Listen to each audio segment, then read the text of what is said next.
everybody. This is the time of the year that we get to celebrate all the wonderful things we've done over the years, and this is the time of the year we get to see Santa Claus. So let's bring Santa in. Come on in, Santa.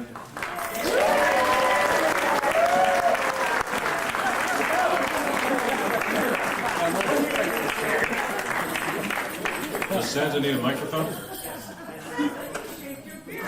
Darn tootin'. Ho, ho, ho, everybody. Happy holidays. Ho, ho, ho, Santa. Yep, there are my hoes.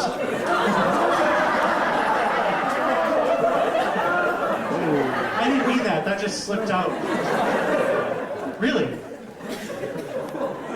Well, happy holidays, everybody. Nice to see you all here again this year. You might notice a few changes. Number one, I have a sleek, awesome hat that is not a piece of crap.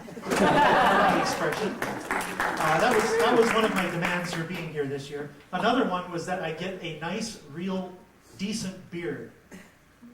There's something wrong. They couldn't find me a good beard, and I refused to wear the old, crappy one we had. And then the third demand I had... Santa, I think you left. Oh, for God's sake.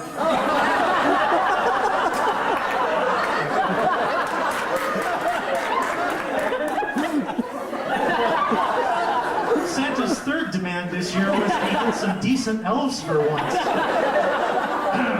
Well, I shouldn't say for once. I've had some pretty good elves in the past, especially those two decent guys, Andy Rivkin and that other really nice guy. No, I'm sorry, no. It was brand new until a few moments ago, and those were the critical moments.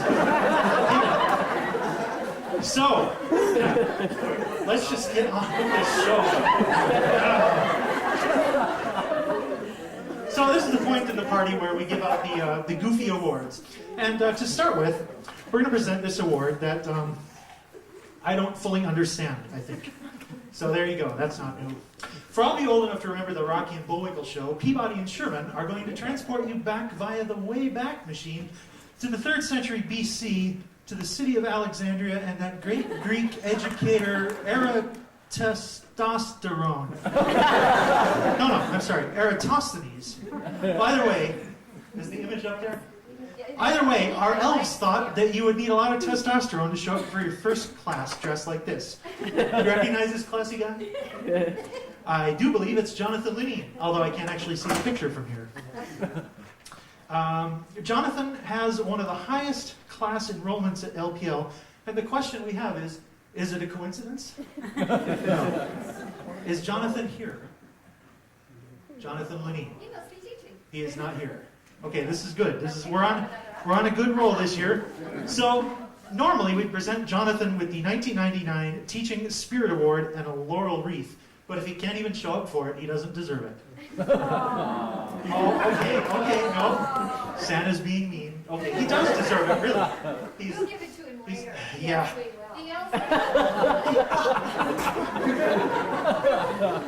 Okay, this next award you'll all appreciate, especially the grad students, and it happens all the time, right? Athletes exercising their lungs at sporting events to express their frustrations with referee calls or other competitors. Okay, now, who can guess who we're referring to? Rachel? Rachel? Correct. One sentence and that's all it took. Fouls are never spotted and the calls are never reversed, yet this behavior continues to be a common scenario in almost every sporting event. Celebrities such as John McEnroe, Kenny Lofton, Charles Barkley, Dennis Rodman are among the many. Chris Schaller. Yeah, that's right. I'm a big sports hero. Chris Schaller, I don't know who you're talking about.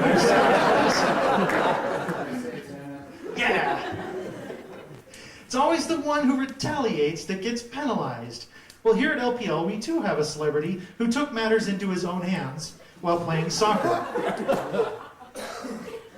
For those unaware of soccer etiquette, and this isn't really etiquette, this is more along the lines of rules, a yellow card is given as a warning to those players, Spitali, who behave in an unsportsmanlike manner, Spitali. When a second yellow card is given, Spitali, a red card is automatically produced and the player is ejected, Spitali, from the game. Joe, are you here? You've got to be. Come on down, baby. Come on down. If you behave yourself, you can accept this award. Here we go. Red card. We have the red card. And there.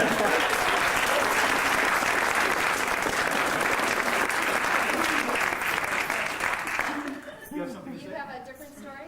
Yeah, I agree with the ref. The ref's call was exactly appropriate. I attacked the other player, not the ref. There you go. Thank you, Joe.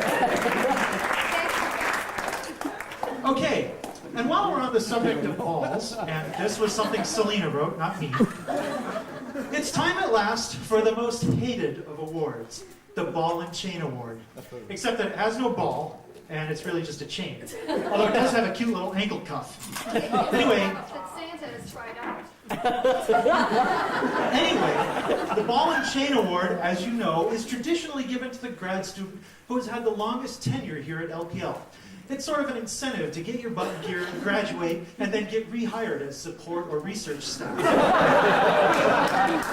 Last year, much to Santa's chagrin, the Ball and Chain Award was horribly corrupted. The elves think they got away with it again this year, but they are so wrong. This year, we have 3 recipients for the Ball and Chain Award: Barbara Cohen, Wei Dai, and David Wood Jr. However, I should note that Wei Dai is actually defending tomorrow, so she's essentially narrowly dodged the bullet this time. The other 2, though, Barb and David, come on down and receive this worst of bad awards. Barbara? You're darn right. And I guess David Wood isn't here, so Jonathan Fortney, I'm making a prediction now that you will be the first year in this class who will be around the longest. So would you come down and accept the award on Dave Wood's behalf, please?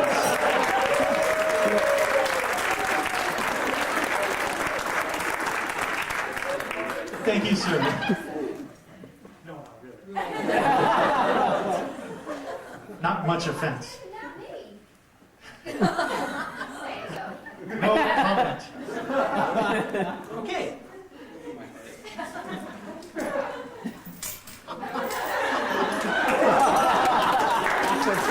It's because you love me, Jonathan. Really. For this next award, I saw Rose posting signs on the 5th floor and the roof this summer, and I just had to take a closer look. Except that that's totally false because I was over in Great Simpson. You know, I still keep my eyes open to see who has been naughty and nice, besides my elves, which are just naughty. Hey, You see, I'm totally changing this. Who was that? that was you, Santa. That was Joan. No, that's probably valid. So let's see. If you get 7 years of bad luck for breaking a mirror, how many years would you get for breaking a whole window? That's the hard one. Although I don't think it is, because a mirror is like, or a window is sort of half of a mirror, right? So you'd probably get 3.5 years of bad luck. That's what I think. But anyway, despite all the new math, and though his intentions were noble, trying to keep the pigeons from crapping on LPL, his technique needs a little bit of improvement. In Rolf's attempt to scare the pigeons away from the windowsill, he ended up knocking out a window on the 5th floor of LPL. So, is Rolf here? Rolf? From the center, sir. There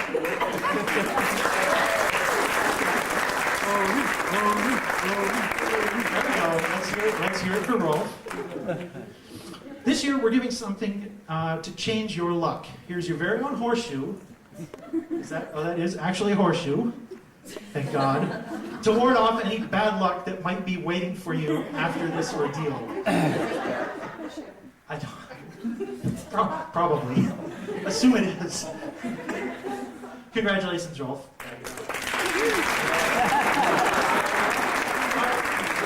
Break Rolf's glass balls or something. I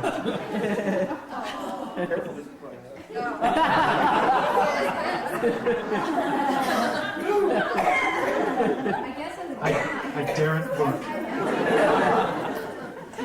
Go, Rolf.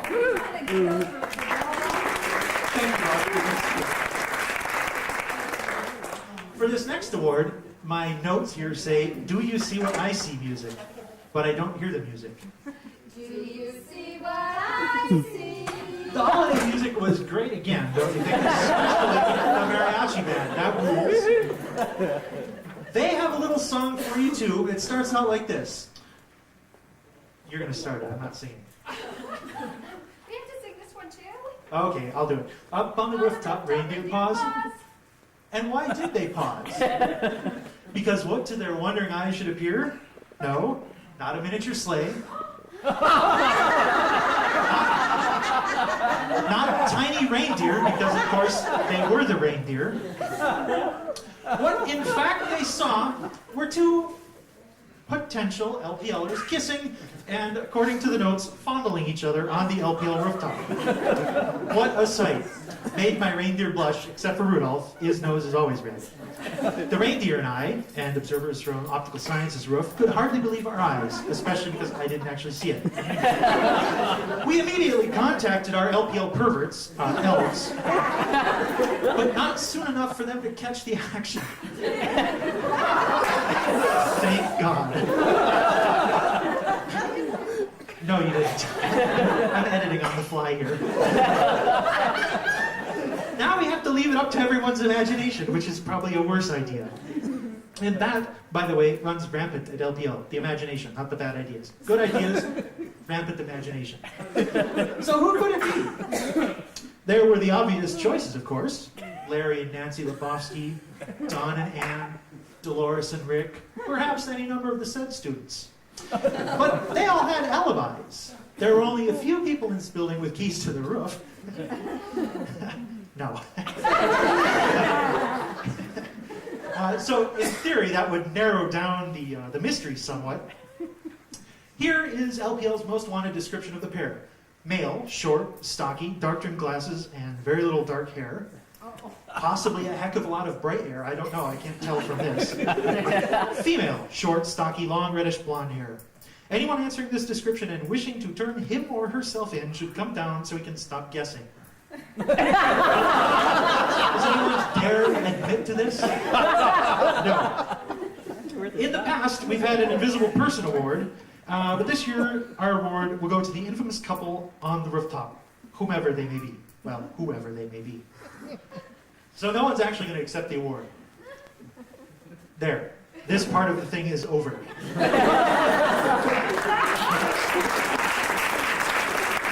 I wasn't here, so I don't fully understand that one.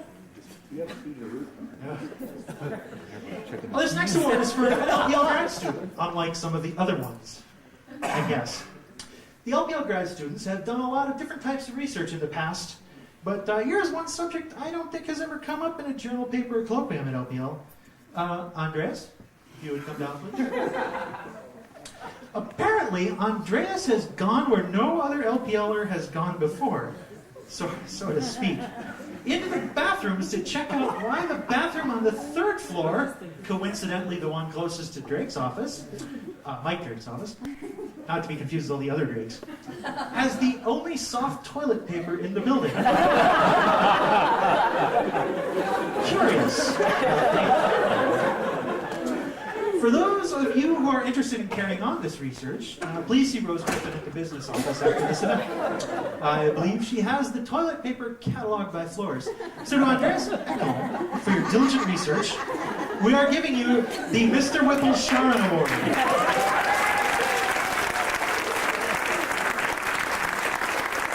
Congratulations, Andreas. Enjoy your felt pack.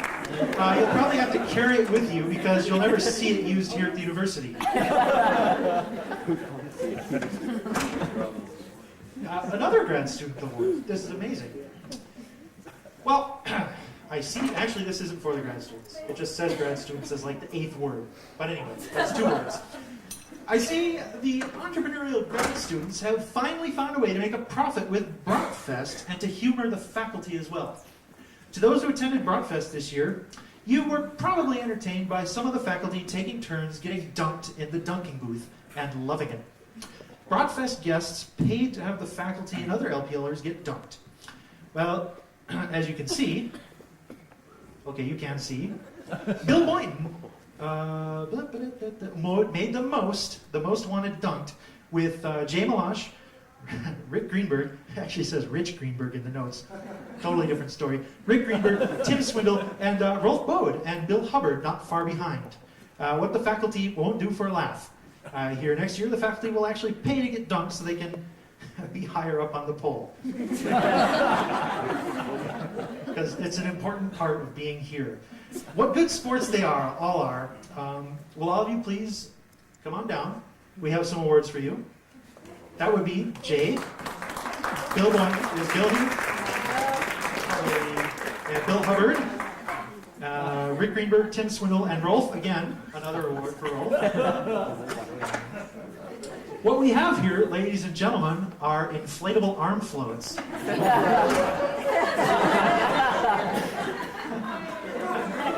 Or very silly hats. Who wants to accept Bill Boynton's award? Hop. Heather, are you up there? Heather, No, Rolf's Hop, you get it. Rolf's right here. Okay. Who else are we missing? Tim Swindle. Tim Swindle. I saw him sitting outside, like in the atrium, chatting with someone. Tim? Okay, Tim loses. Well, normally, yes, but I have no we're comment. not sure. We went to. Just Thanks, guys.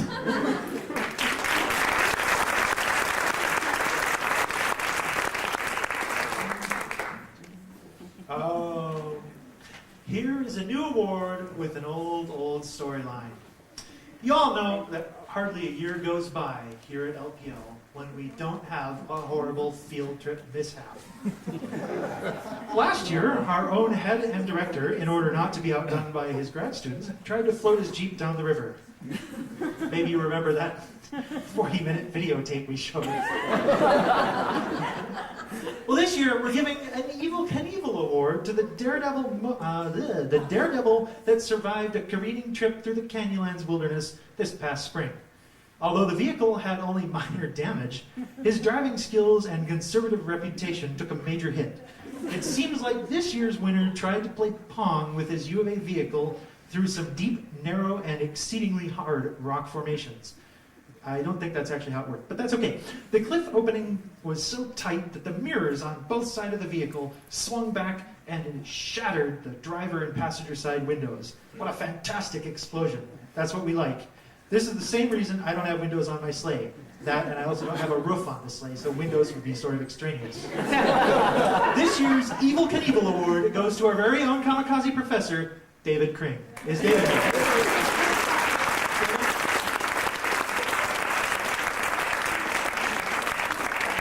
It's a crash helmet. Now, oddly enough, you might think that a helmet would go to Celinda for the very same field trip. Or, no, actually, it's a totally different field trip. But you'd be wrong. It goes to Kring for this one. Celinda banged up her head real good on another field trip. Thanks, David. All right. Oh, this is a good one. This one is for the people of Gould Simpson. Actually, it's from the people of Gould Simpson. Ever since she arrived in a whirlwind, life has not been the same on the 9th floor of Gould Simpson. As if by magic, a new color laser printer appeared. We heard she had the right connection to someone with a deep pocket, not Santa, deeper yet. The copy room turned into a kitchen. The library has been transformed. There's a good reason for that. Has been transformed and serviced regularly. Supplies improved, sagging wallpaper all of a sudden got glued back, light bulbs were mysteriously replaced, even extra coffee mugs with the LPL logo were given to the needy scientists. The good life started to attract LPLers from the east to relocate. Jay Malash must have missed the pampering enough to follow her. Carolyn? Palmer, of course. The people at LPL West present this award with many warm thanks to their invincible good witch of the West, LPL West, Carolyn Palmer. What we have here is a coffee mug and the perfect tool. by the way, Gerald made Dun, dun, dun, dun, dun, dun, dun, dun, dun, dun. Ladies and gentlemen, a magic wand.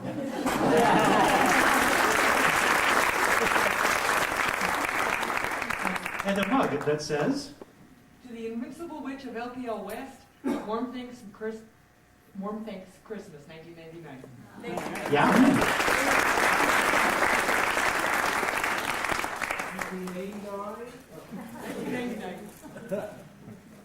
All right, I believe this is, I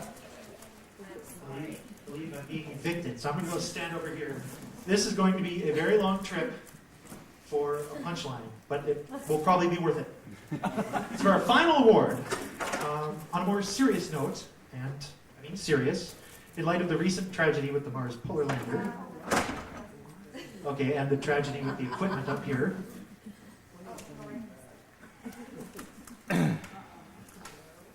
New elves.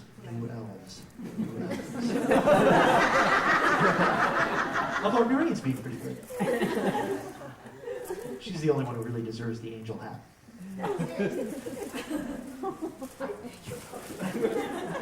So what do we have here? Okay. It has been through space exploration that we have discovered so much about Mars. Of course. As many of you already know, Mars is not a geologically active planet, although many interesting surface features were created when it was active in the past. In fact, the planet is home to some of the most dramatic landforms in the solar system. Here's a picture of the surface of Mars, not a very good one. The largest volcano in the solar system, Olympus Mons, is located on Mars, as well as one of the longest and deepest known canyon systems, Valles Marineris. Mars has a fairly active climate and features that are continually changing. Mars has seasons, polar caps, clouds, sand dunes, dust devils, ice cats, but no running water. I don't know what the ice cats reference was. It's not actually in the notes, I just threw it in there. Sorry. I apologize. It made sense at the time. This may not have been the case in the past, however, especially the ice cat bit. Orbiting spacecraft such as the Viking orbiters and the Mars Global Surveyor have taken images of the Martian surface showing features that may have been produced by running water, such as channels, valleys, and canyons. An MOC view, pronounced Mach, of the North Polar region of Mars was obtained on September 12th, 1998. And as a side note, my elves had a hard time spelling MOC. That's not actually true. I just wanted to say that. What was that? Okay. An area of polar layered deposits was covered in part by the permanent North Polar ice cap. The view graphs you have just seen are examples of the work done by Dave Burke and Chuck Fellows, to name a few, who have been involved with space exploration of these frequently seen oil deposits discovered on the floor of the business office of RBL. We fooled you. It wasn't Mars after all. Dave, is Dave here? Dave Burke? Chuck Fellows? Not here. Okay. Would you please, even though you're not going to, come down and accept the award on behalf of you, on behalf of all of your colleagues. And the award is Spot Remover. How about Carmen? Is she here? Carmen? Here we go.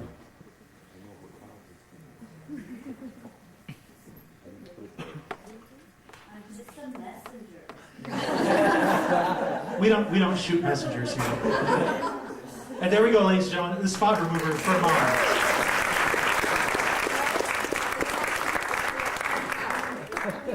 Do they have to use it or you? I have too much paper here, not enough table space.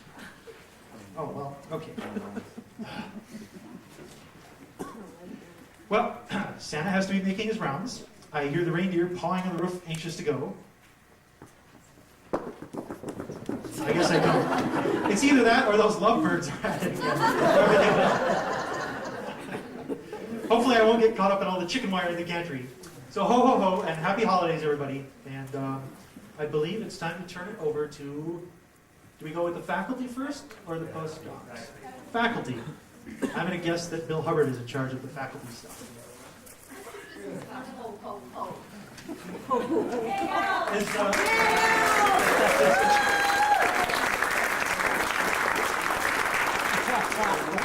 Santa's completely spacing here. It's Maria in charge of the next bit. So Maria is probably in the back room, ready to go. Okay, very good. I'm going to shut this off and maybe sit down.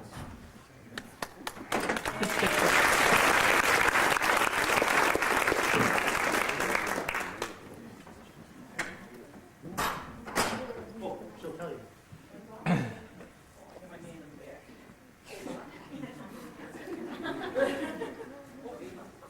that what goes on up there? It's very cold up there. Are we on standby? No wonder Mark wanted a Tom's job from now on. After Friday.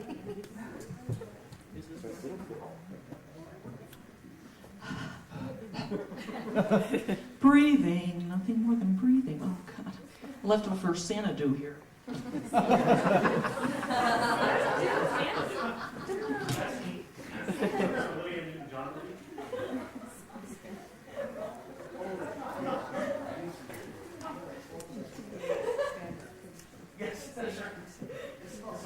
You know how much I love darkness, so we're going to go totally dark. Oh, except for this light. I need to read my first part because otherwise I'm not going to make it through. This is a time of solstice, a time where the sun sets early and rises late, and it's an opportunity to quietly reflect on the events of the year.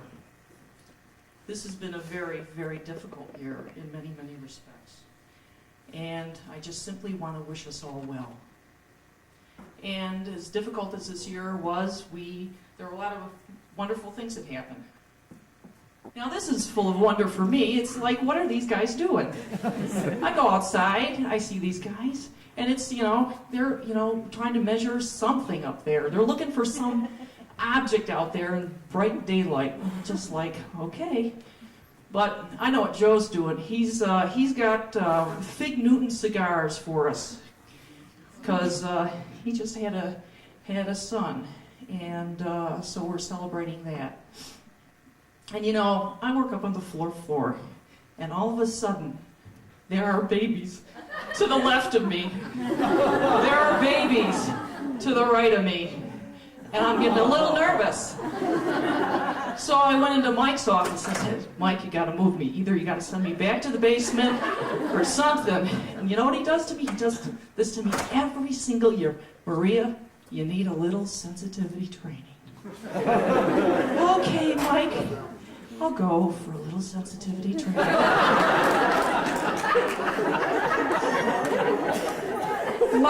Mark Jackson told me today he'd be my Lamaze partner, so I'm in good hands. This year, we did the 61-inch telescope. We had a little celebration about that. And the Kuiper children were here. And the Kuiper children are a little odd. They always want to do something creative. So, we didn't do the typical run-of-the-mill celebration. Press the button. Thank you. We sang. I know most of you may not have come, but everybody that came had to sing a little number about Kuiper. So, this woman, old family friend, and of course, the old technology works better for me. I'm going forward. How come now? Well, let's go to the old technology. Let's see how that works. I'm like, oh! And Bob sang a little number. He crooned a little bit. And so, boy, how come? Point the other direction. Well, let's try again. Oh, geez, now I see how you all feel when this stuff doesn't work. And so our very own director got into it, but he, was into more of the chorus sort of thing. So, it's like, lower, little bit more. So, and we got that wonderful painting that hangs in the atrium. And you know what? When you go by, no matter where you go, his eyes are looking at you. It's the eeriest thing. You come out of the bathroom and he's staring at you. Is my fly down? Am I not tucked in? That makes me nervous. It's true. Watch it. The grad students are a little nervous.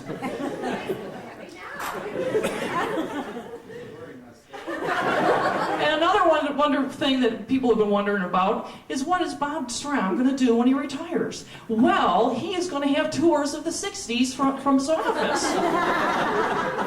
He's going to charge everybody silver dollar. Let's make that clear. There will be a cost.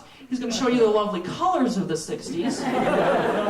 And this lovely material for the windows and the water spots that have been on there from some 60s. The faded photographs. and his slide rule that he has had since college. Is that true, Bob? Yes, that's true. See, you think I'm kidding. And also this wonderful moon linoleum and the table, which is from World War II, Bob? Yes. Yep. And the lovely chair there. See, oh, and also those discs from the... Now, with this tour, you know, I don't want you to go empty-handed. You're going to get a pocket protector, a hula hoop, and moon dust that comes off of this moon poster. And, you know, I didn't want to discourage Bob because he's really, very, very excited about all this. And so I said, you know, Bob, I don't know if anybody's going to come. He said, don't worry. There are 2 guys up on the 4th floor that are going to come.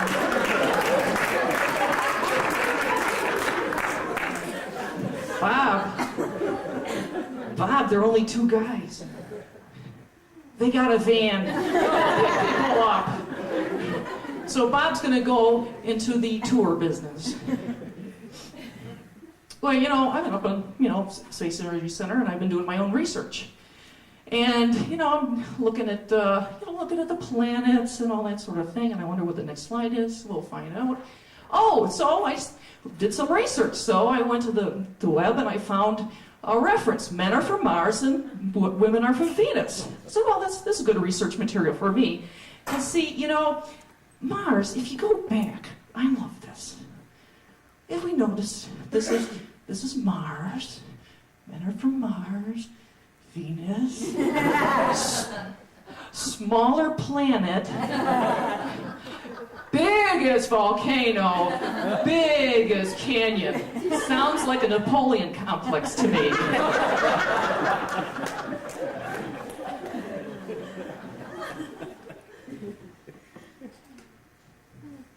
And one thing, I want to know about this Valles Marineris. Oh, what are we going to have for dinner, darling? Oh, a little Valles Marineris with spaghetti. Doesn't that sound good? And, you know, some of us took trips. Here's Jim on his trip, wherever he goes. He doesn't like landscapes too much. And here's this lovely sandcastle that he made. Oh, here's the Disser people working on things. Hey, Bob, do you think this guy could go on that tour?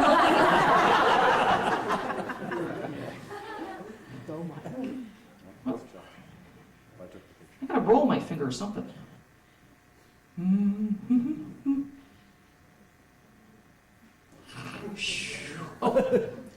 Oh, here they are having a little lunch. We find out that Bashar is a person that can be on the tour. And, yeah. You ever see Maria go violent? No, not yet. And this, I love this picture. Doesn't it look like they're in an invisible car waiting to go someplace? Where the hell's the driver? I don't know. Let's just sit here for a while. Okay.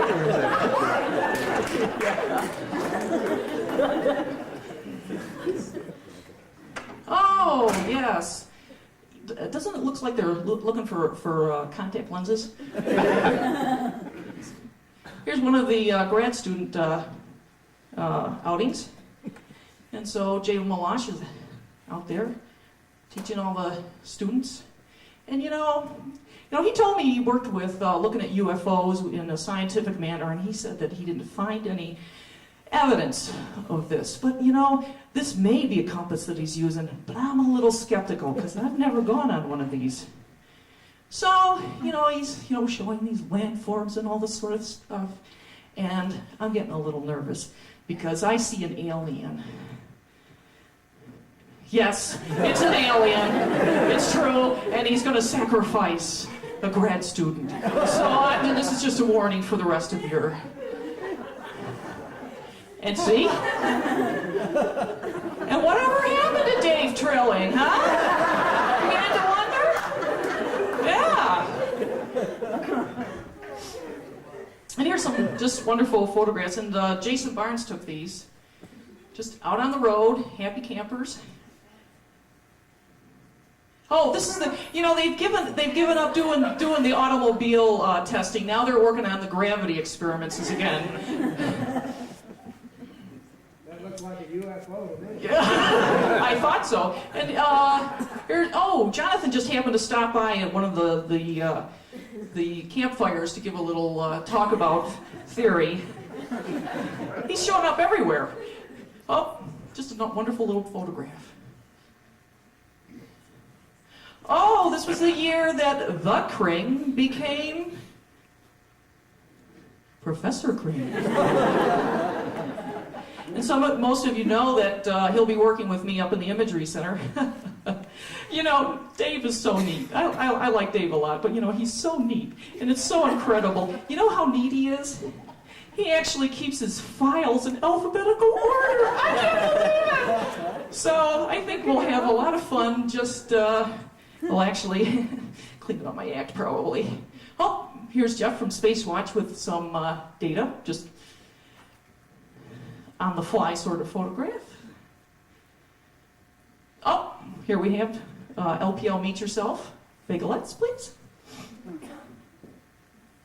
The coffee was good. Just a nice place to sit. What is this thing hanging over my head? This is what Werner is saying. I can't figure it out. I feel like something's hanging over my head. Oh, here's a little series. You know how I love series. Boop. Boop. Very serious discussion.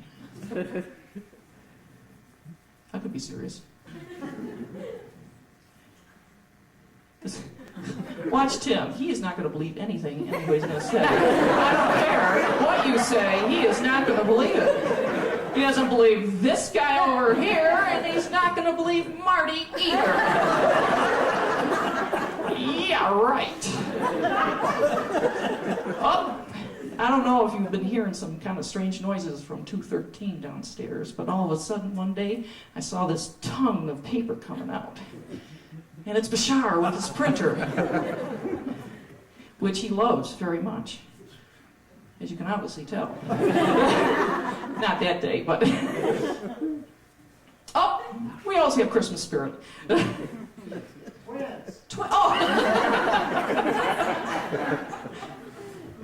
Oh, well, some of us are always in the Christmas spirit, but anyway.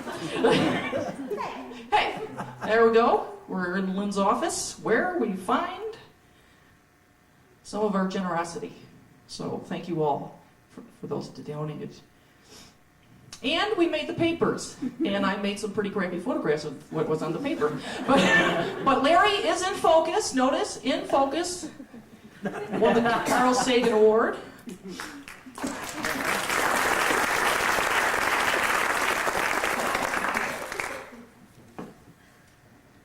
Hale won Professor of the Year.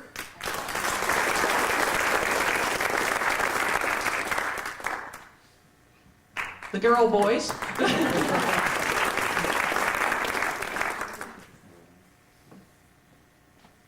And we have our very own caveman, Randy Tuss.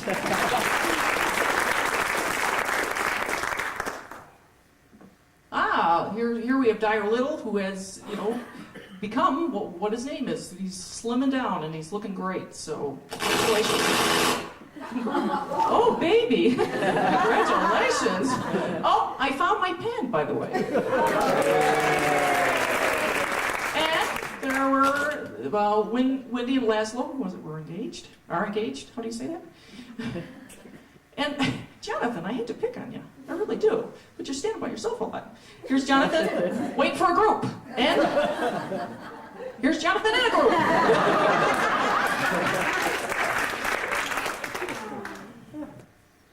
We had the Apollo landing, which I got to be on TV for, and I was a live broadcast, and the woman says, "What kind of tree is that?"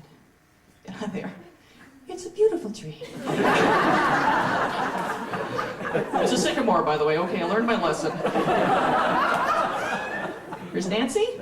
Who all graduated? Who all graduated this year? Nancy and Trilling? Jennifer? Jim? Yep. Okay? Missing anything? Okay, good accomplishments. Oh, and we got messages. Well, some people wondered, why I like my job, and I said, well, people kind of look up to me, and I kind of like it, and especially when I get in that kind of goddess of the heavens mode, especially when people are begging for slides. You remember, I am the goddess of heavens. Oh, yes, we do. And so I just tell everybody just to look for the little miracles, and then the big ones will follow.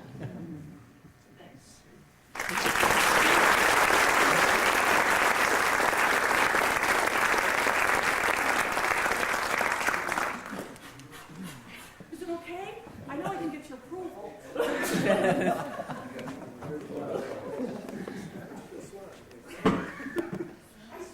Okay, folks, we're now going to move into the highlight of the afternoon, the faculty skit, either one works.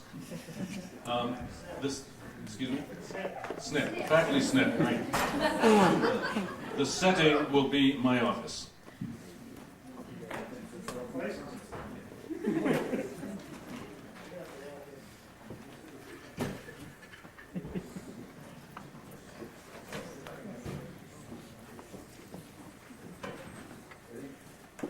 Mike, ready for the emergency meeting? You guys again? They all mess. Ring, ring, ring. Hi, Nina. Mike, the 3 students are here again. That's a great idea. Thanks for thinking. Oh, no, wait a minute. I called this meeting. You better let them in.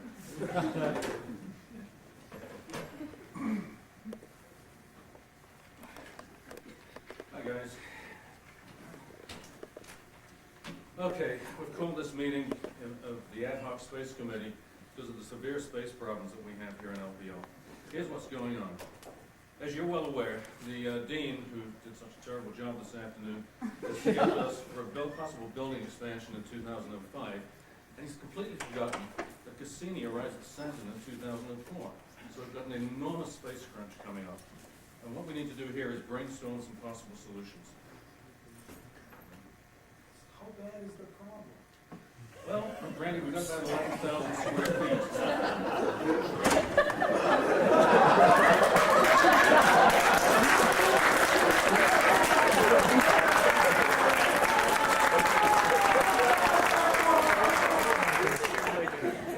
We're back up. So we need to brainstorm some possible solutions.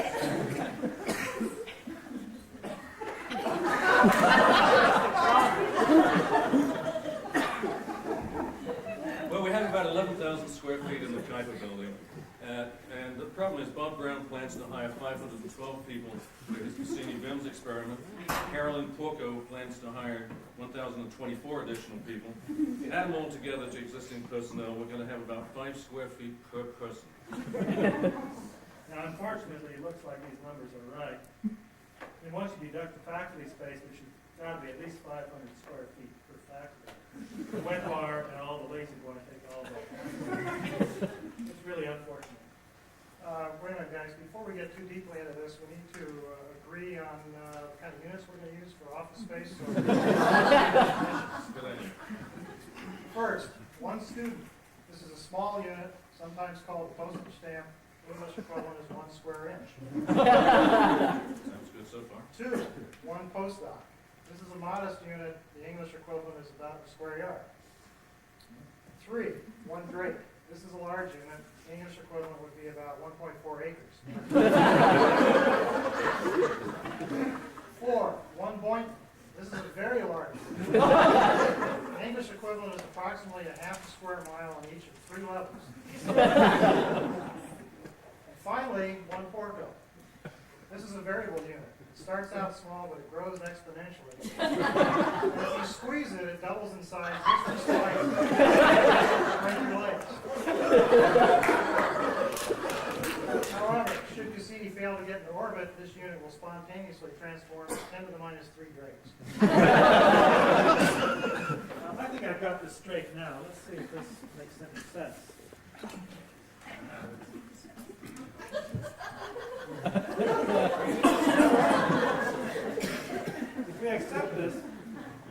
the following conversion factors. One postdoc, 1,296 students. One Drake, 6,000. Is that really right? 7.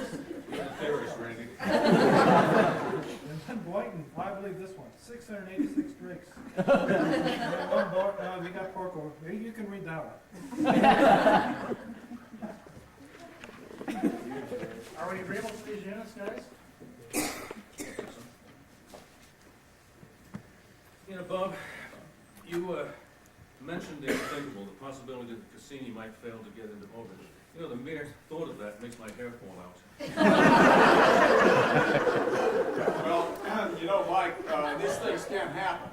You know, we all have to understand that the universe is controlled by mysterious forces, which have to be propitiated if you want your experiment to succeed. For example, when I go to the telescope to observe an occultation, I never shave that morning. Boy, I doubt Bill Boynton shaved last Friday. Yeah, but was he wearing his lucky underwear? Nah, Heather tells me he doesn't wear underwear. Scary thought. Let's get back to the topic at hand, Mike. Do you think the students are going to complain about being next back? Who cares? The students are a pain. Can you believe that they're bitching about not having enough computing power, even though I've just bought them all desktop supercomputers? They're always griping about something. Just last year, when I bought all our new recruits new cars, they bitched about the colors I picked. Don't pay any attention to them, Mike. If they keep complaining, we'll flunk them all out of prelims and just not admit anymore. This place would be better without students anyway, and we'd free up a whole 30 square inches of space. I've got a better idea. You know, we could make some office space available by putting people in bathrooms. They're already divided into cubicles. Think of the time you'd save on bathroom breaks. Yeah, Mike, you could use the extra webcams we ordered to gather usage statistics. You know, like the one on our roof, which you have aimed at the construction site. Well, actually, guys, I've already started implementing your idea. Yesterday, I moved Bob Brown into the 4th floor restroom across from his former office. By the way, we can only hire women faculty for the next 5 years. Since with Bob's move, all the men's bathrooms are taken. Hey guys! Hey! Yeah, back! I was Jonathan. just taking a break and surfing the web when I discovered that someone, I guess it was one of the postdocs, has installed a webcam in one of the men's bathrooms. Look, I made some copies.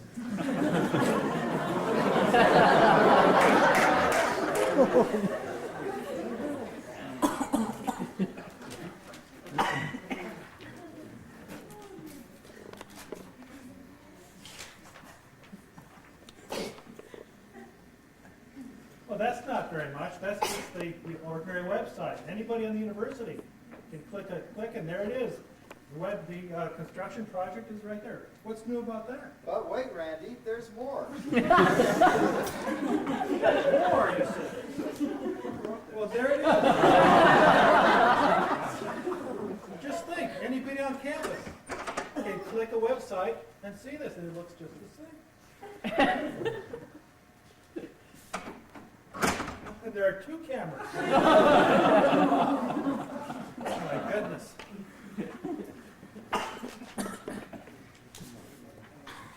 And a 3rd camera that says Cassini.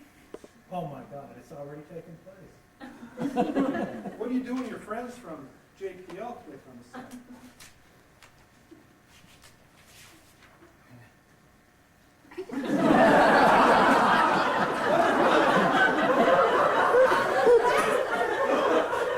Randy, that gives new meaning to the phrase crappy work.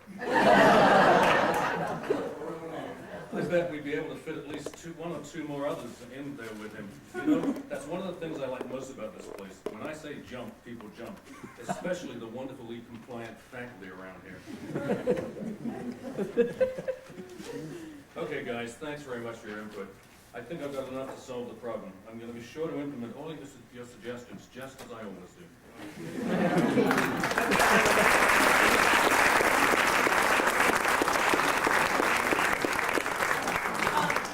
Bye, guys. Don't let the door hit you on the head on the way out.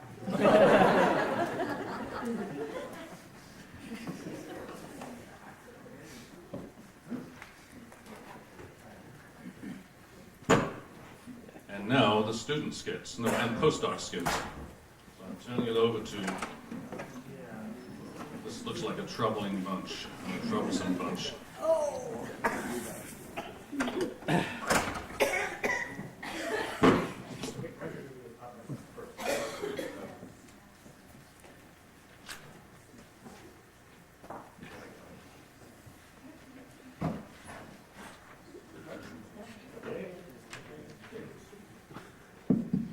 You know what I've learned this year? I've learned that you can use the word crap during a Christmas party. I never knew that before. But people have been using it like every 2 minutes.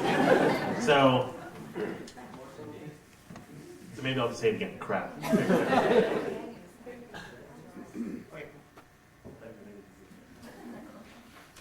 Okay, you know, it's been 7 years in a row that we've been doing top 10 lists here, and it's been getting tougher and tougher to come up with good ideas. In fact, we ran out of good ideas several years ago. We got through the mediocre ones, and we're sort of really scraped on the bottom here. So we were sitting around the other night, Jen and I trying to come up with the top 10 list for this party. We really weren't getting anywhere, and then suddenly, a hole. I know this is going to sound like it's impossible, but it's true. A hole in the space-time continuum opened up, and down from the heavens, or maybe not the heavens, somewhere on the other side of the space-time continuum, I guess, came a top 10 list. And so, I'm going to read it here. That's the end of the intro. So, and on the top 10 list it said, top 10 LPL hot news events from the year 2000. So, other side of space-time continuum, to summarize. Other side of space-time continuum, top 10 came through, top 10 LPL hot news events the year 2000. 1 year from now. Number 10. Jay Milosh moves to Gold Simpson, isostatic rebound of the Kuiper building begins.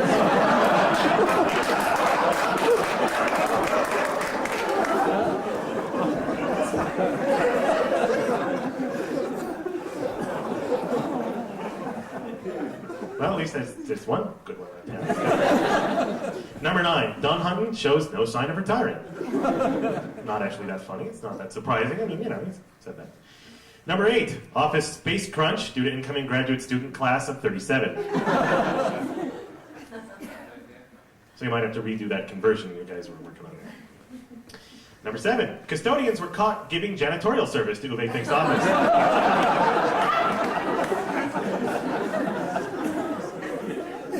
Big scandal. Government fell. Top 10.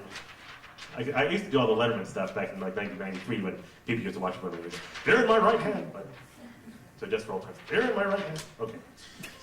Number 6. Drake's plan for invasion of Giddings thwarted by unexpectedly heavy resistance from fortified ballet troupe. It just came through the space-time continuum. I don't know what it means. I don't have any context. It just came through. Don't really know what to say. Number 5. Students found frozen in third-floor offices. Happily, new computers are okay.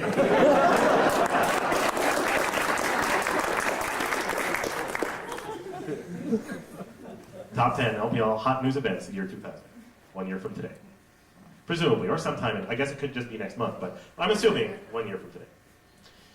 Number 4. Y2K bug creates global chaos. Atrium Art begins working. 2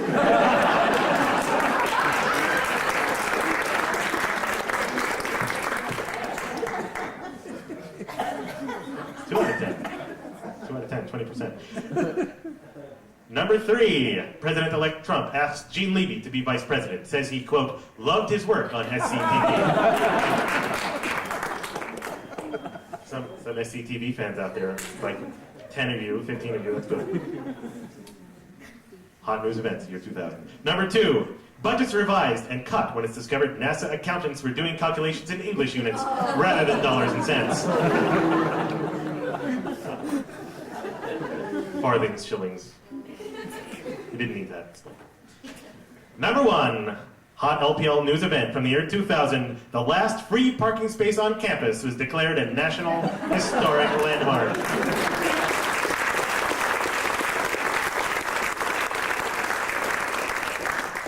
And just at this moment when we thought, well, there's 2 good ones on that, and we have to take what Providence provides us, Another one came down from the heavens. I give them a whole other list. Oh gosh, it's a whole nother list. And this one, astonishingly enough, it says top 10 LPL hot news events from 2099. 100 years in the future. Who can even think of what's going to happen 100 years from now? Apparently someone has. Number 10. Pluto fast flyby reaches Pluto. Number 9. Wildcat football team celebrates 200th consecutive year of not making the Rose Bowl. Big LPL event. Beaten out by Santa Clara that year, I think. Unless it was East Tennessee State. Right, number 8. Completion of Freshman Learning Center again postponed, this time to May 2107.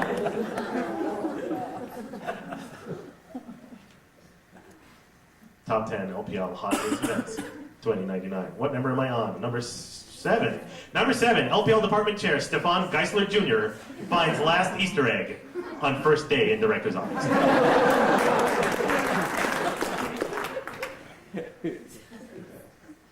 Number 6, aliens attempt to contact Earth via LPL, but find no compelling evidence for intelligent life.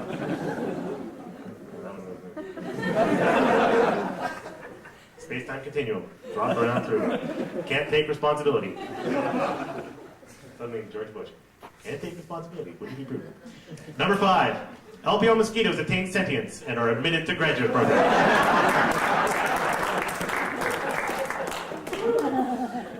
Someone ought to watch those elevators. I hear that's how they're getting in.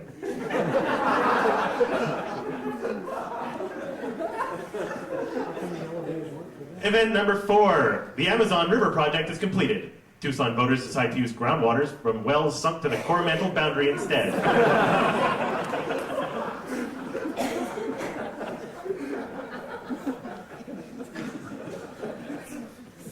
Number 3.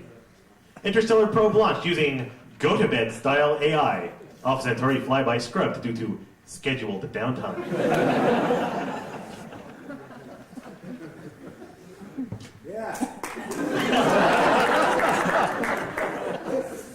Thank you for your support, Joe. Number 2. Don Hunton still shows those signs of retirement.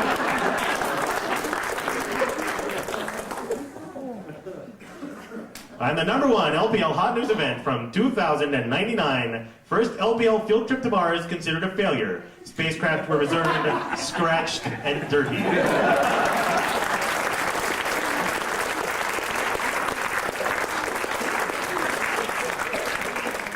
Okay, Lisa, and you're in this next one, and then we need the TV on to show.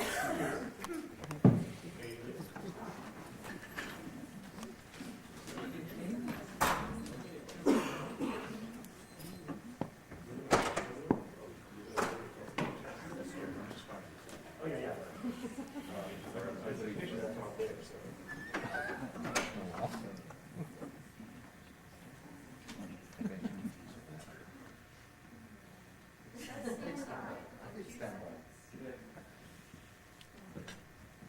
More directly at the screen. Aim it more at the screen.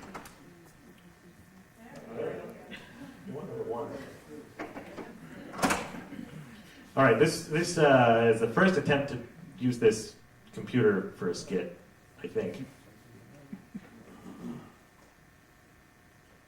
So we'll see.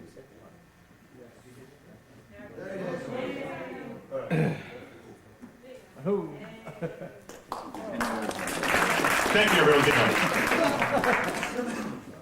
Can you get the lights? Can you see this? Can you get the lights?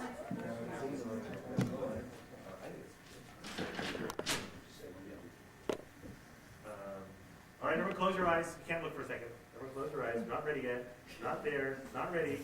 Okay, go ahead. Hi. You probably know us at Postgradco Inc. for our line of instant data products. You may not know, however, about our commitment to the community, to giving something back. That's why, at this holiday season, we'd like to feature a very special program we're involved in conjunction with Big Brothers Big Sisters of America, the Big Postdoc Program. These are the LPL grad students spending what should be the happiest years of their lives, learning, exploring, being nurtured in a creative environment that will help them become productive scientists. But for some of these youngsters, these are years of dread, of horror.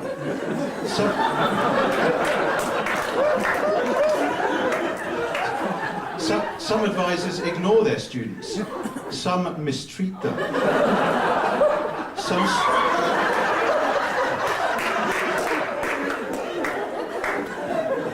Some students have no advisor at all. In the big postdoc program, volunteer research associates help special grad students in trouble, to see that there's a way out, a life beyond the PhD defense, that grad school doesn't necessarily have to be a dead end. Here are just some of the ways our postdoc volunteers are making a difference.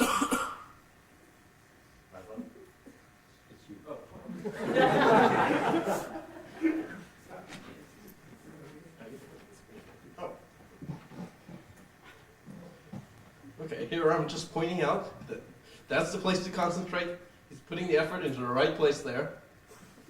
And Terry's following the shoreline just the way he's supposed to. And he's gonna throw those tanks against those nasty English there. It's one of the most important skills for a grad student, learning to conquer the world.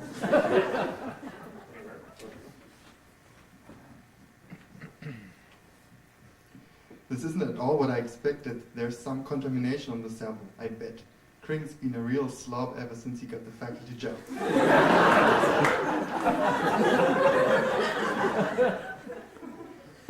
Whenever I have these sorts of problems with the microprobe, I find a swift mallet strike does the trick.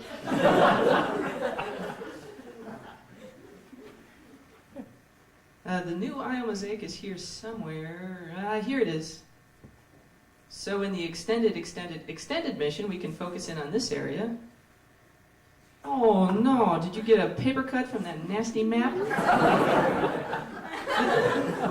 This ought to make it all better for my brave little graduate associate. Celebrity postdoc voice impersonator. See now, tilt the glass and there's almost no head on it. That way you can start drinking the real stuff much sooner. There you go, you're really getting much better at drinking. You're well on your way. Oh, steady there. Drinking from the pitcher is considered poor form in some states. Only 3 or 4 more and you'll be all set for that test of Jacobi's. Support the big postdoc program, because if you don't corrupt graduate students, who will?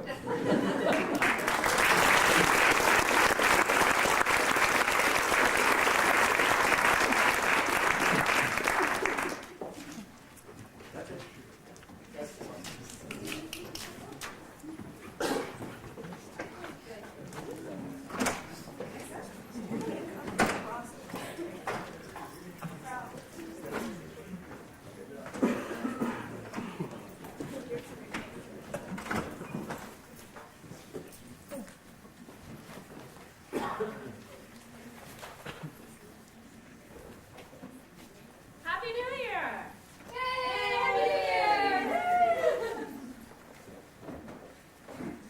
Guys, I just saw Dragon's Swim Matter coming in. Hi. Oh, good.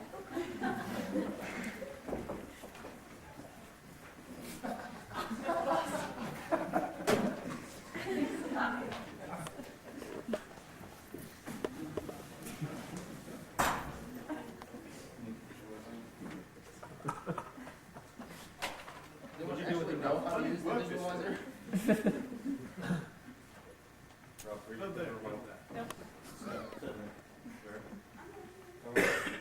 Everyone, everything's under control. Let's grad students know what we're doing. Thanks to the latest from the big postdoc.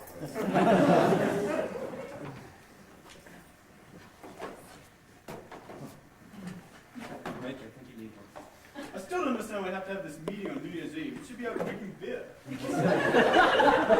Instead, we're in drinking beer. I brought you here today because I'm busier and more important than both of you, and I wanted to make sure you knew that. So let's get started already. We'll start by playing a game. Game? No way. It's not that my graduate students aren't sitting around on the eve of the millennium playing board games. Who should be having more fun than they do? Has to be another bitch. Here it is. It's a modified version of the world-conquering game Risk, but I'm sure you'll catch on to the modifications quickly. Hey, wait a minute. This looks like a map of campus. White pieces are neutral, and I'll be red. Mike can be blue, and we'll make Peter yellow. I've already set us up with some starting territory.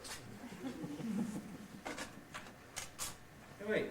No fair. You have your own continent already. All right, then. I guess I'll go first. Because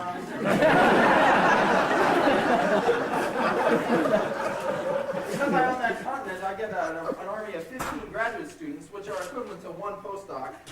So I'll post him and Gould Simpson here. And I won't attack anywhere this turn. It's your turn, Mike. Well, I get 5 new graduate students to start with, and I'll just set them up with offices in the closet for now.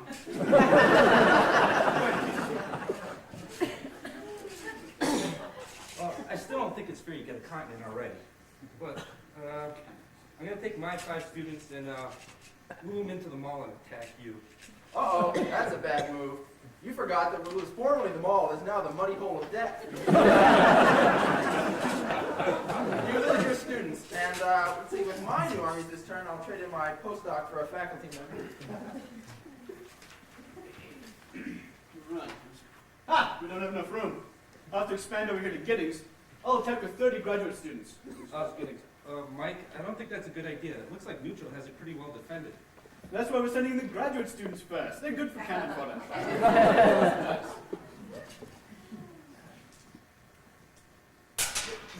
Drop one, Mike. Want another beer? Uh-oh, looks like another bad move. You lose all your attackers, and the neutrals only lose one undergraduate dance major. Could you give me another beer, G? Oh, yeah, sure. Where are they? But he's cheating! He's cheating! Did not.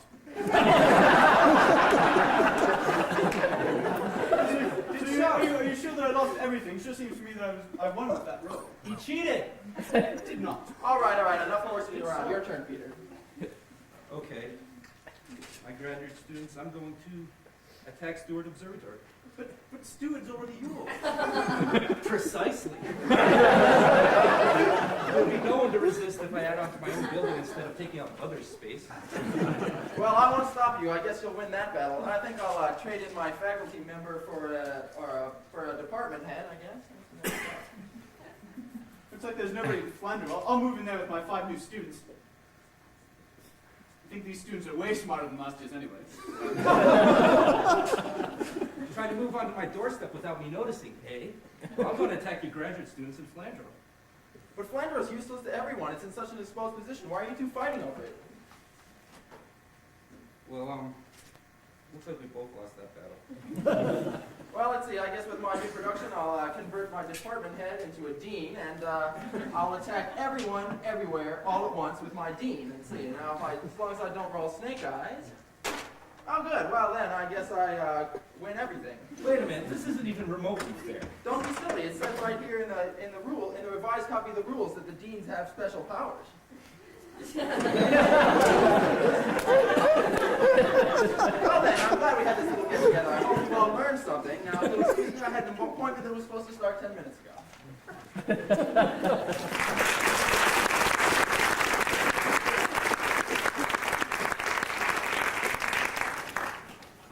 They gone? Yeah, that was close. Cheer up. It's almost New Year's. I'm just worried about how well I did in class this semester. It doesn't matter. Will's going to end 9. And the millennium is next year.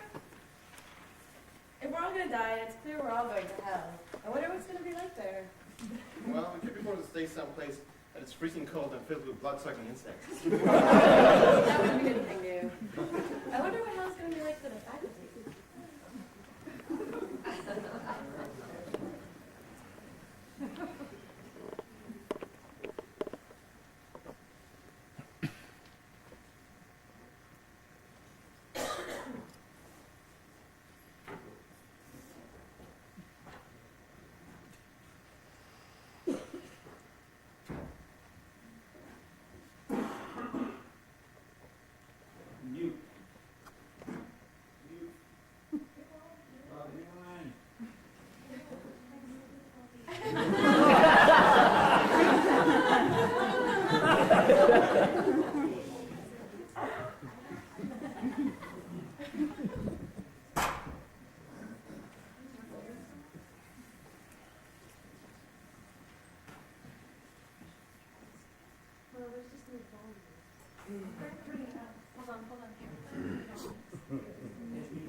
Nothing to start.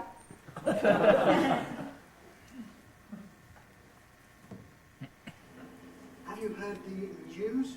Mike Drake's coming along on the next field trip, and he's bringing his own vehicle. Oh, well, that's great. I've heard he's a pretty good driver. I'm burning in hell!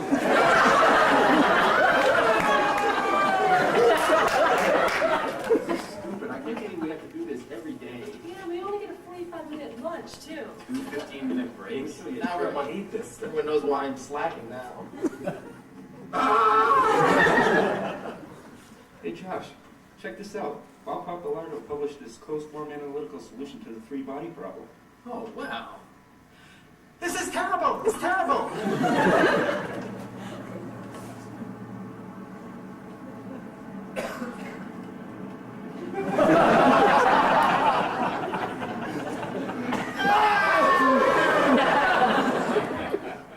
This is the next year's incoming class.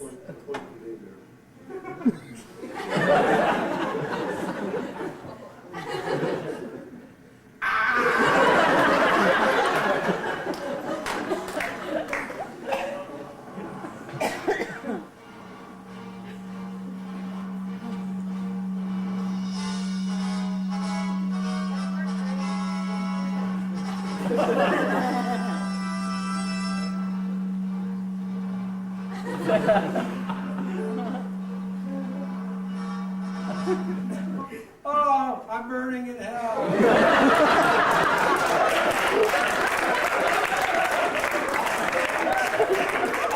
Study different specific kinds of elements and graph the spectral elements and graph the spectral features from each of those elements.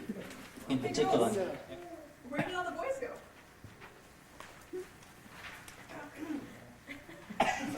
Sure, I don't know. Someone should know. Linda knows.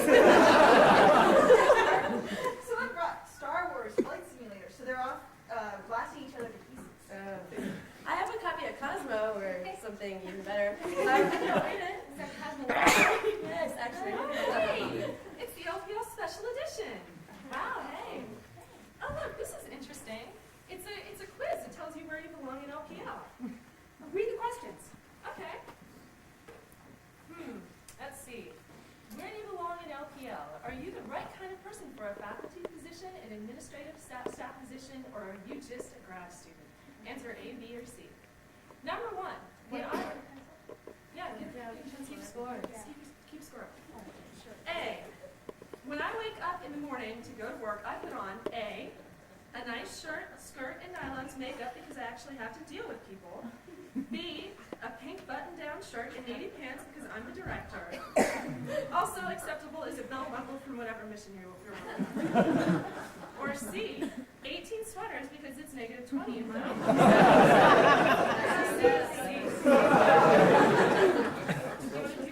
Yeah, I'll do them. How much of the day do you actually work?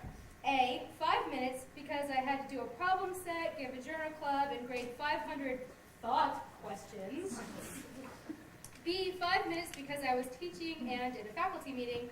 Or C, 5 minutes because I was busy socializing, decorating, or reading email. I think A. You're using it. Okay.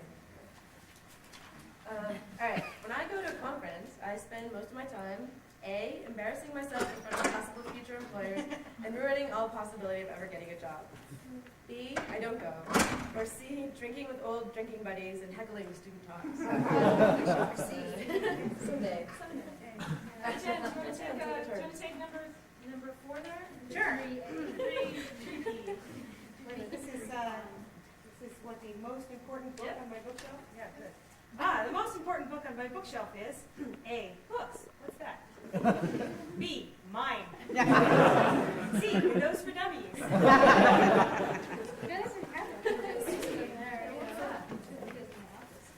Somebody want to take on a typical Friday? Okay. On a typical Friday night, I, A, have a nice dinner with my family. Or B, I'm calling my lab constantly to check in on my students. Or C, I have been drinking since my 30s.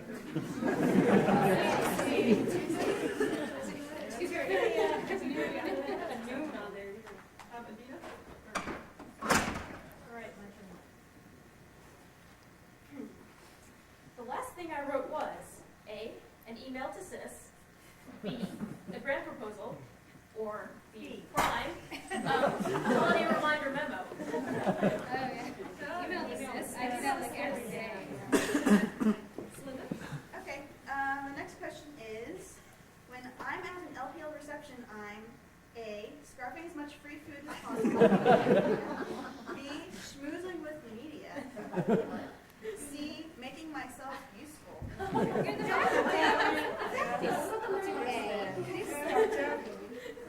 that the end of the question? Oh, wait.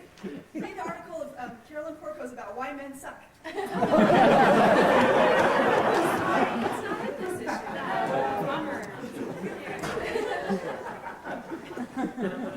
hang on, though. I think what we do have in this one is... are exactly the same colors that were seen in the initial These are the top 10 signs that your advisor is cheating on you. But you keep track, you have to give yourself 1 point for each one of those that you can answer yes to. And if you score more than a 7, then he's definitely cheating. Or she. Okay, number 1. He or she is spending more time with his preceptors than with you. There's so much more for you guys. That's you. They put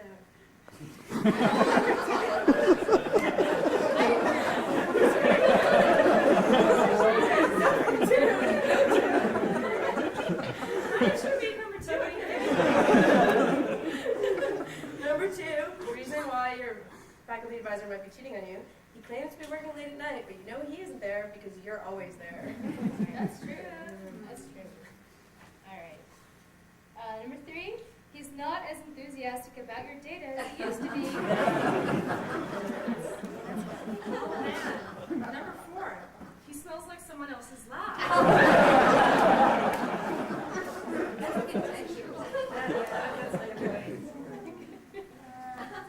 Five, you find strange code running on his machine. Tina? Well, number 6, nothing you do seems to be good enough. That's what happens all the time. Oh, I hate this one. Number 7, you get an email address from someone to someone else.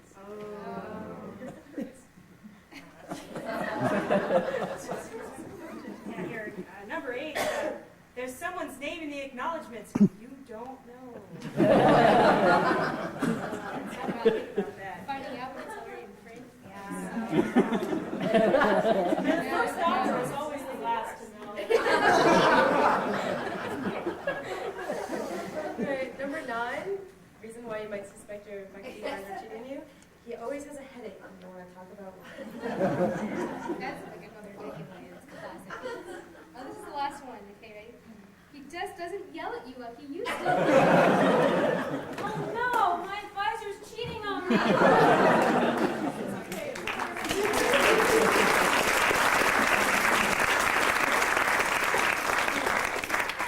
Does this issue have the LPL best and worst dress? I think it does. There we go. It has the LPL fashion show. Hey, all right.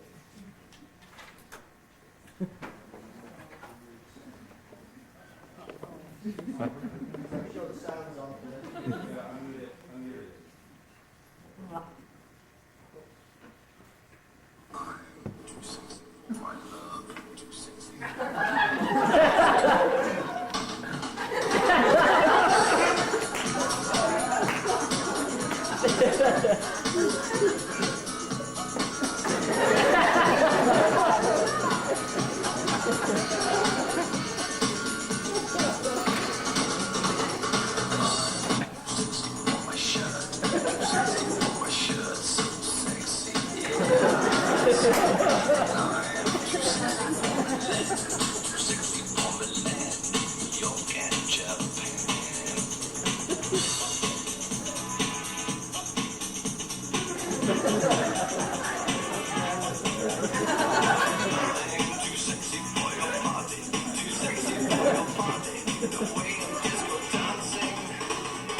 Hey, does anybody know where the boys are again? When you do something as complicated as our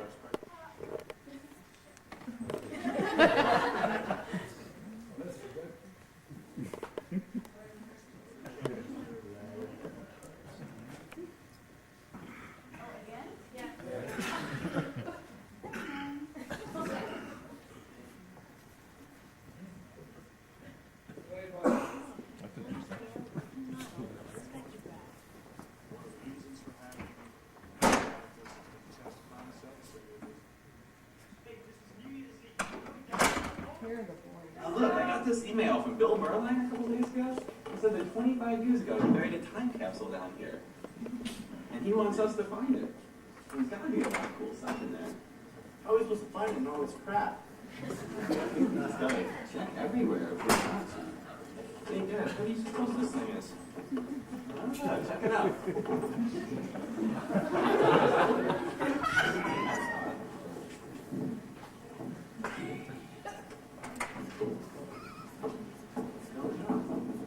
Something's happening. Hey guys, I just got back from the 70s. I just saw where you put it. I couldn't believe what they got in there. Good grief, this really is from the 70s. Oh my God, this is great. What do you think this thing is? It says J. Malash on it. No, that's gonna be. This is his first computer. No kidding. How'd you close ring on that thing? Pretty slow. Oh my word, what is that? Oh, man. Sure is shaggy. It smells like beer. This must be Mike Drake's hair.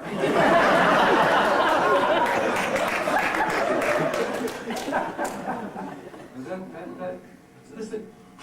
Man, this thing hasn't been used in so long. It's Uwe Fink's credit card. Oh, I know what that is. That's Rick Greenberg's humor.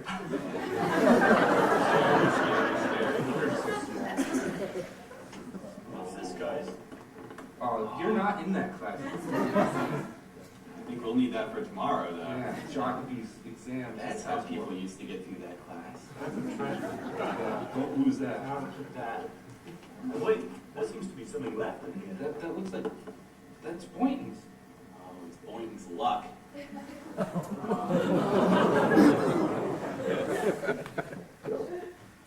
Mysteries of the Universe. Martin Marietta is Mastermind.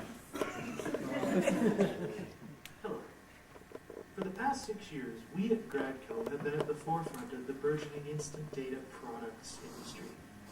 In that time, we have been responsible for more production and distribution of instant data products than any other player in the field.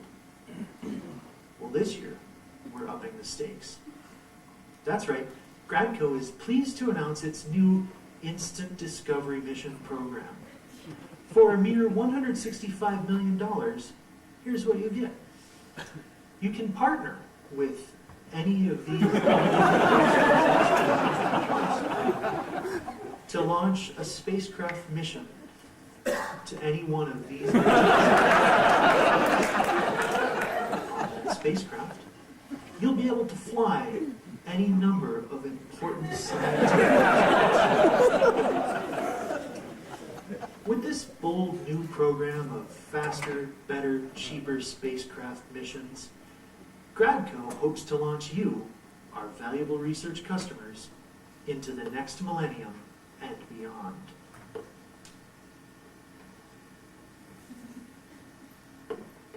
Perfect. Yeah. And it from the sun. But did you know that as the Earth moves on its 585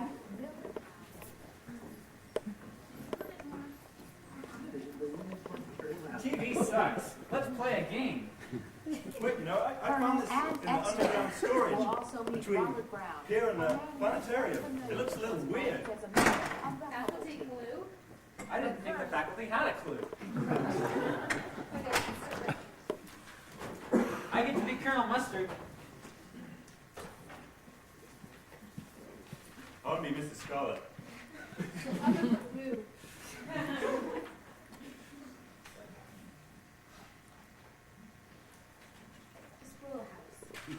Alright. Okay, 6. I made it into lecture room 308. Now you can guess the murderer and weapon for 308. J with the infrared heat lamp in 308. No, I have a heat lamp card. Not that this would really work well anyway. 10. I get into the teaching lab. I'll guess Hal Larson with the preceptors in the teaching lab. I also have the Hal Larson card. Let me see that. That's not Hal Larson. That's the Carolyn Porco swimsuit edition. Faculty trading card. I'll just roll. Okay, 5. I'm on a golf course. There's no golf course at LPL. I guess sand trap. It must be just the Mars Garden. I'll guess Tim Swindle with a sand wedge in the Mars Garden. Nope. My turn. Ooh, pie. That means I get to guess whatever I want.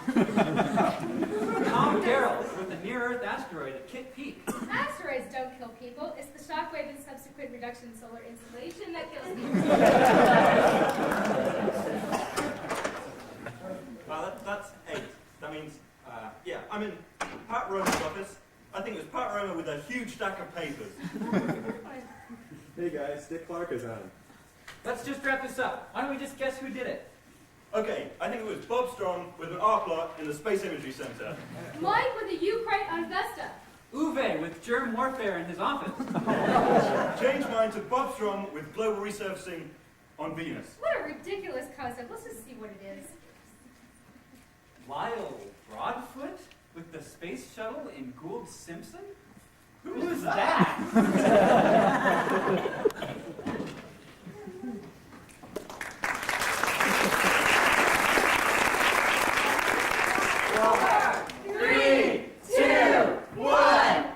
Happy New Year! Happy New Year! Y2K compliant by what? Hey, anybody make sure the faculty was Y2K compliant? Oh, no!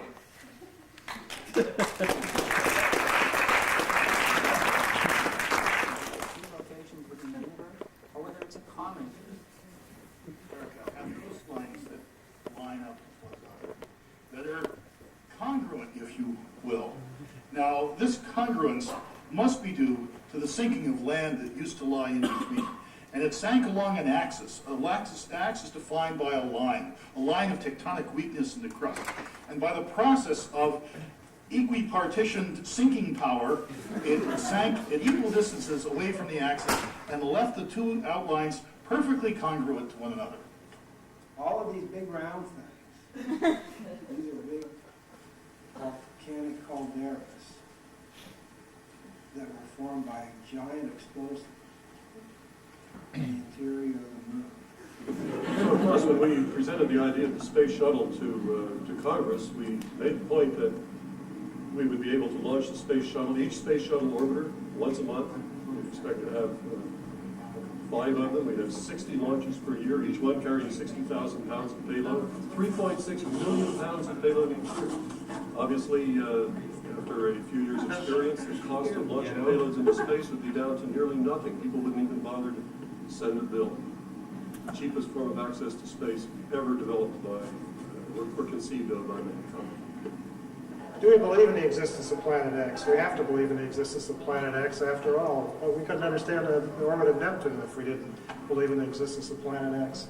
Where would the Kuiper Belt objects come from if it weren't for Planet X? Besides, we have to believe in it. After all, maybe it's Planet Z. Planet X, Planet Z, it doesn't matter. Does this make any sense to you? Canals on Mars, of course, we've all seen those through the telescope, and we haven't found the cities yet, the civilizations that built them, but they're there, plain to see. Let's see. You see the ice caps receding, so clearly they were trying to irrigate the lower latitudes. Still, yeah, he's very good at lining things up. And that's what he was doing, because he had poor seeing there at Flagstaff. After all, it's close to a city even then, although it was a small town. And that's how he got to see all these lineups. So that rather soon after that, George Ellery Hale at the Yucca Observatory, and also then fairly soon after that in California, was repeating that, and also they did it at the Lick Observatory, where they had a good climate and the seeing was good. They didn't see it. Right. Pluto finishes one orbit of the Sun every 247 years. The planets also follow the Sun through space. The Sun is moving toward the constellation Hercules at a speed of almost 70. No doubt by now you have received full information about the untimely death of your spacecraft. However, there are some personal details. I believe very strongly no words of mine can. It was a fine initiative regarding the circumstances unable to aid out has lost tremendous all its commitment. This is heroic service to his country. Great initiated for the grace of God and the aid of your spouse. I'm alive. Please accept my most sincere condolences and our memory. You my deepest sympathy. There's something you should know about. Yes. These two spacecraft died near Mars. This one before reaching orbit. Laws observe them.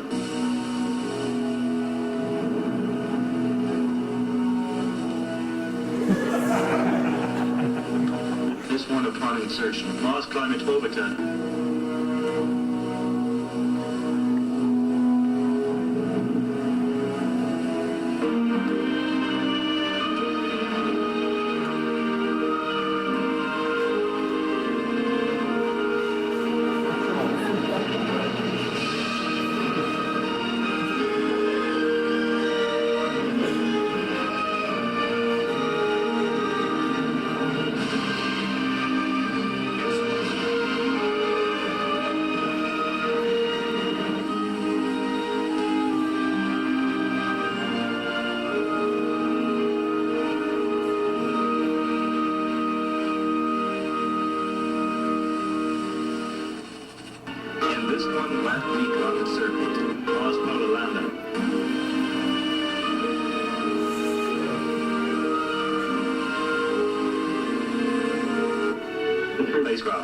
Sir, I've just learned that this afternoon their mother's getting all 3 telegrams.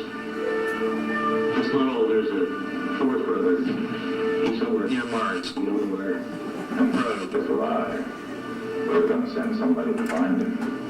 And we're going to get him the hell out of there. Some spacecraft have all been lost into his brothers, and now he's got to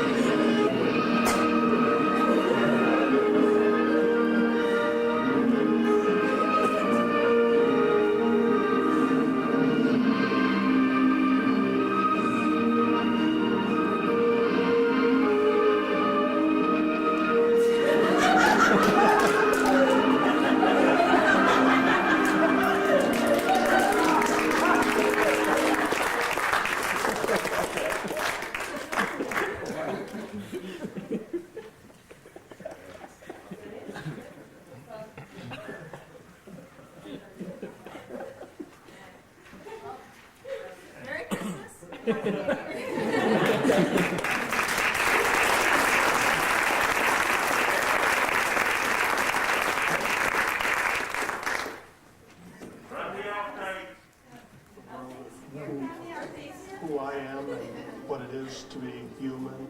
Growing up in New Hampshire, Robert Brown. How old I don't remember. Tom Gerald, he was around back then. Are you gonna No, not at all. Not at all. I know a great joke that goes with it. Go for it. This is terrible! It's terrible! It's not as hot as it's supposed to be. It's almost comfortable. Help! Help! Listen, maybe it's just best to leave me out of it, okay? Okay. So, give me a sense, how long should the screen be, et cetera? Probably just of a few seconds or so, whatever your normal length of screen is. And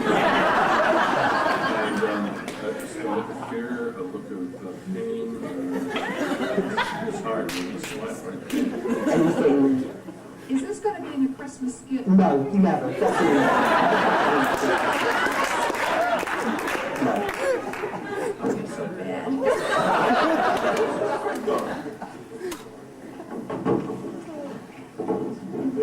Never times half a can.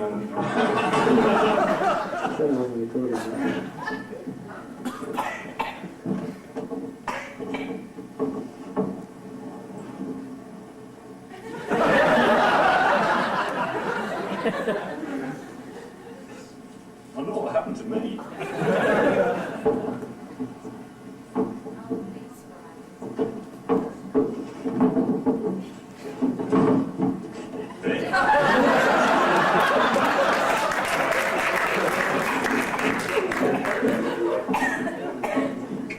Where'd you go?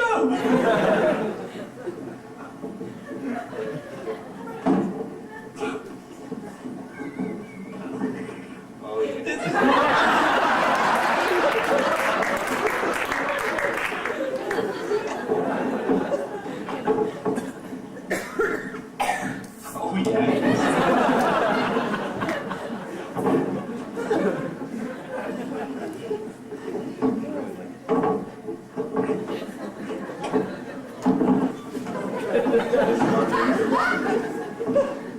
It's more like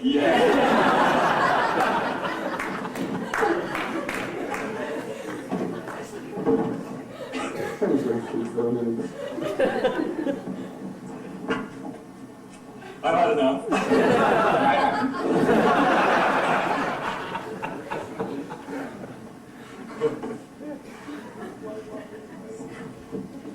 What music we play over this?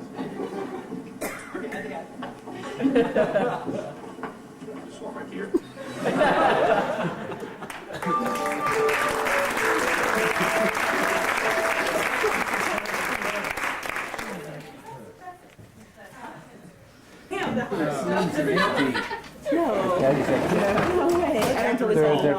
There should be 10 bottles of the same items in the That's what I was going for. I can't believe the can is empty. It seems that way.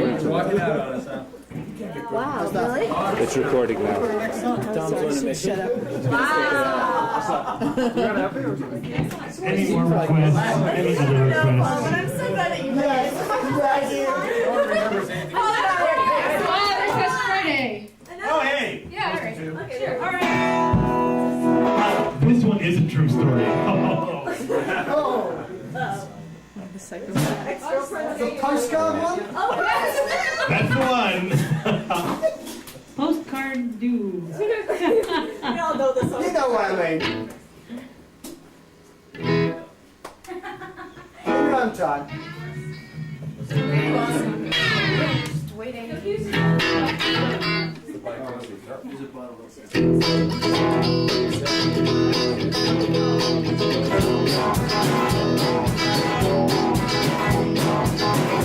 Haven't heard from you in a year or two, and I haven't expected to.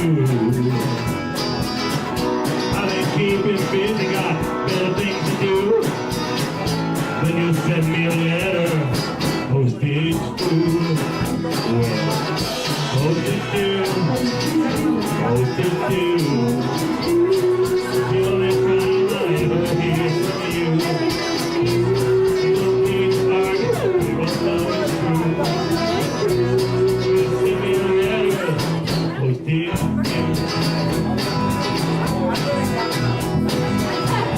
Never call me up on telephone, but I never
Send your letter, posted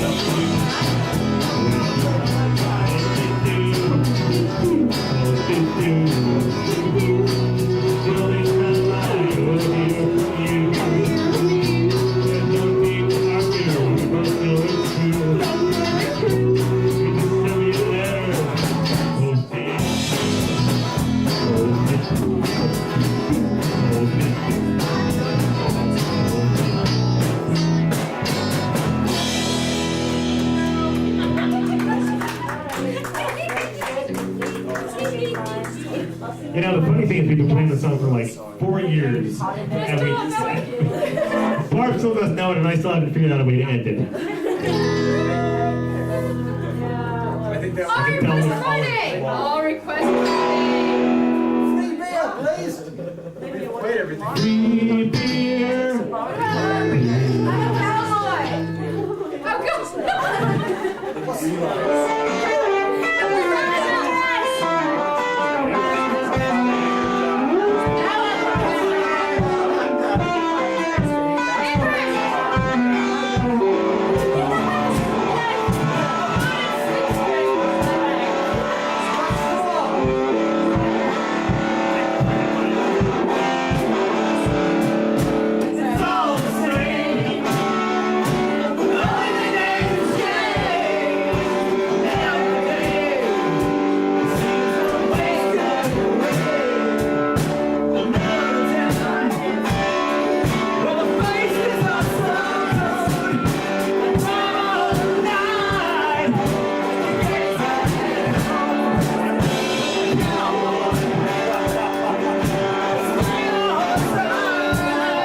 Everyone else has been playing. If you want to tilt it in this line, twist this. Okay. Yeah, that looks good. Got it. Yeah, that's it.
Yeah! How can you top that? We'll try. I've got to let Paul, George, and Ringo do their own thing. Celinda, stay. Oh yeah! Oh yeah! Heartbreaker. Heartbreaking, I go for that.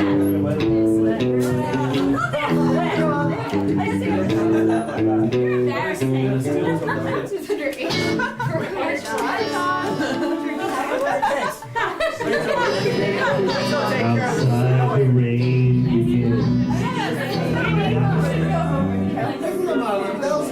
That's right. I said I was going to do that. They figure out the tempo by trial and error. Laura, your name is like a title rap. Do I know this song? Yes, you do. You're also I know. And you keep your chin going to the entertaining song. So that should be a really character. Have you guys seen her welcome yet? No! Just wait. I just got here. Hey, the freak. So I'm waiting. Do it first.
I would consider it if it was a No, it is. Guys, no, we're getting more beer. We're getting more beer.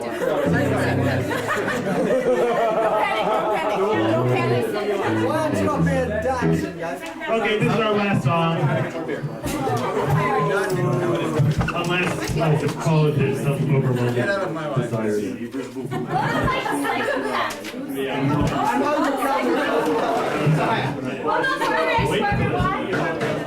Oh, another exit. Holy crap, the request for another X, another Y. Okay, this is our second to last song. for Laura. Keep him straight. Keep stringing him along. Not a true story.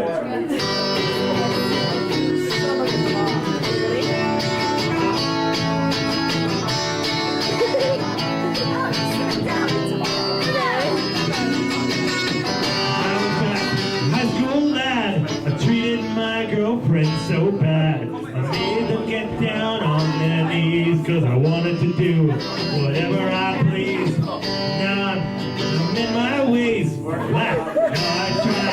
I'm in my ways, women must remember my high school days. Wreck revenge for girlfriend pal, cause I can't get a love to last. Another wreck, another why, another girl that said goodbye. Was as happy as I could be. Why she left me, I can't see. Another wreck, another why. All that I could do is cry. Thought everything was okay. Why she left me, I can't say. When I was back at MIT, there was this girl who was hitting on me. I think she was in Alpha B, cause she ran off with the whole fraternity. Now it doesn't take a PhD to see that she was using me. I took her up to the COD, but all the day was straight to me. She's another ex, another lie, another girl that said goodbye. Thought everything was okay. Why she left me, I can't say. Another ex, another why. All that I could do is cry. Was as happy as I could be. Why she left me, I can't see. I went out for some R&R, and no, I did not get too far. Didn't take long to know this girl didn't want to be my SO, so I took her to the A&W.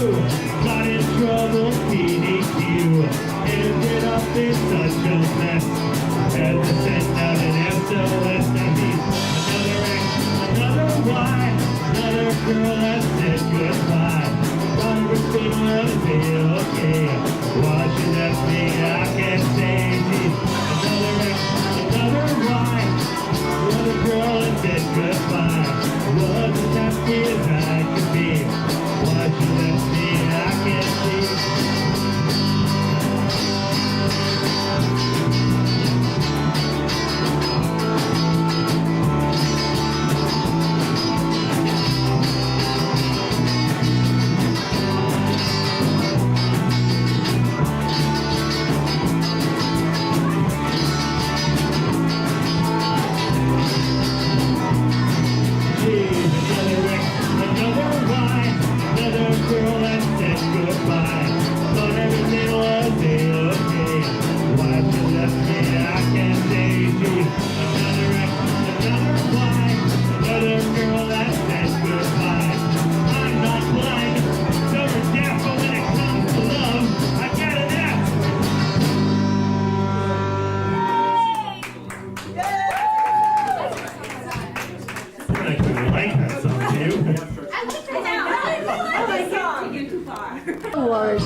We've got a few minutes left on the tape. That should be everyone. The stage is someone. Next up. Hey, oh, you suck. I'm not going to start the actual version until you get that lighter thing.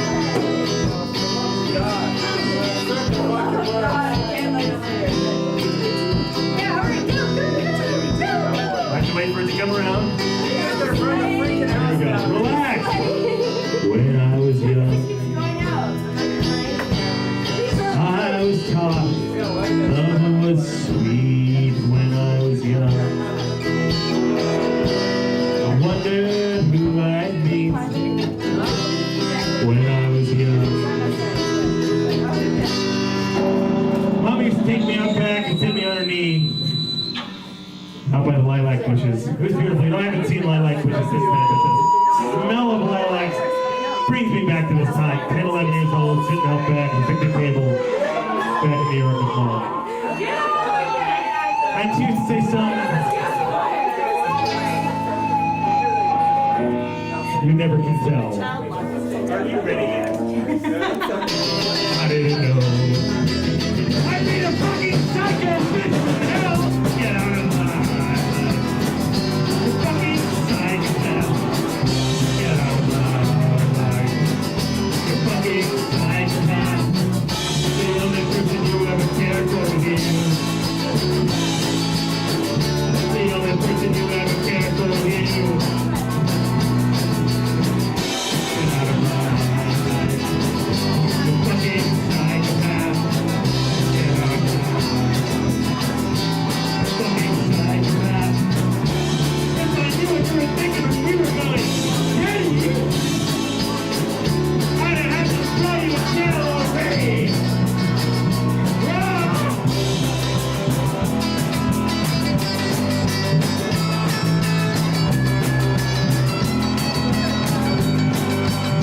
That was the first mistake.